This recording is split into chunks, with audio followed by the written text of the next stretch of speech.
నమస్తే, జై శ్రీరామ్, భారత్ మాతాకి జై, వందే మాతరం. నేను మీ విలాసాగరం రమేష్. చాలామంది అధికారం శాశ్వతం అనుకొని అధికారంలో లేనప్పుడు అమాయక ప్రజల మీద పోలీసులతోటి ప్రతాపాలు చూపెడుతూ ఉంటారు. ఈ విషయం ఎందుకు చెప్తున్నంటే, ఇంతకుముందు న్యూస్ ఛానల్లో ఒక వీడియో చూసిన ఒక మాజీ ప్రజాప్రతినిధి ఎమ్మెల్యే నడి రోడ్డు మీద పడుకోబెట్టి కుక్కను గుంజకపోయినట్టు గుంజకపోయి జీబులో వారేసారు. ఆయన అధికారంలో ఉండగా పాపం ఆయన నియోజకవర్గంలో ఎంతోమంది ప్రజలను అదే పోలీస్ స్టేషన్లో పోలీసులు అధికారం మాదని పోలీసులతోటి కొట్టిపిచ్చి అమాయకుల మీద ఎంతోమంది మీద కేసులు పెట్టించు. ఇప్పుడు టైం చేంజ్ అయింది, ప్రభుత్వం మనది కాదు. మొన్న కామెంట్ చేస్తేనే కనబడకుండా వారిపోయింది. ఇప్పుడు ఈరోజు పోలీసులు తీసుకొని జీబులో నూకి పారేసారు.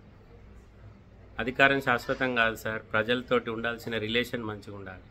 టైం అందరికీ సమాధానం చెప్తుంది, జస్ట్ ఓపిక పట్టాలంతే. సమయం మనది అయినా కాకపోయినా మనది కానీ సమయం వస్తేమని భయం కొద్ది బతకాలి. అప్పుడే ప్రజలు మనల్ని అన్ని సమయాలలో అబ్జర్వ్ చేస్తారు కాబట్టి మనతోటి మనకు అనుకూలంగా ఉంటారు. అప్పుడు మీ టైం నడిచింది, మీరు అందరినీ ఎట్లా వాడుకోవాలనో అట్లా వాడుకున్నారు, ఎట్లా ఇబ్బంది పెట్టాలనో ఇబ్బంది పెట్టారు. ఇప్పుడు మీ టైం 5 ఏళ్ళ దాకా మీ పప్పులు కూడా ఉడికాయి.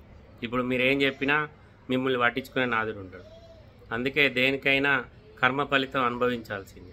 ఇప్పుడు అలా టైం వచ్చింది, మిమ్మల్ని తీసుకొని లోపల వారేసారు. ఓకే సార్, నమస్తే, జై శ్రీరామ్.